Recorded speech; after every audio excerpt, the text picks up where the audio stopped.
Ajo që më trishton më shumë nuk janë sharjet në Facebook. Këtë ja u them me sinqeritetin më të madh. Ajo që më trishton është mentaliteti që ato zbulojnë. Është e dhimbshme të shohësh prindër e gjyshër që në vend të dëgjojnë dhe të pyesin pse të rinjt po ngrën zërin, zgjedhin të shajnë.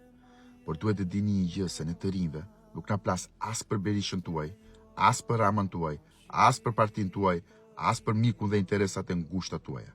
Po ngrem zërin sepse duam një vend ku të rinjt të kenë mundësi, ku familja të mos ndahet, ku puna të vlerësohet, ku drejtësia të jetë e barabartë për të gjithë, ku arsimi e shëndetësia të funksionojnë dhe ku politika të shërbejë qytetarit dhe jo vetes. Prandaj, pyeteni pak veten se kë po mbroni, politikanët apo fëmijët tuaj. Ky është mentaliteti që duhet të ndryshojë 1 orë më parë. Për 36 vjet kemi parë se ku na ka çuar verbëria ndaj partive dhe liderëve. Ka ardhur koha të hapni krahun, jo sepse nuk ju respektojnë, por sepse Shqipëria ka nevojë për një ndryshim drastik, një ndryshim që vendos vendin mbi partinë dhe fëmijët mbi çdo politikan.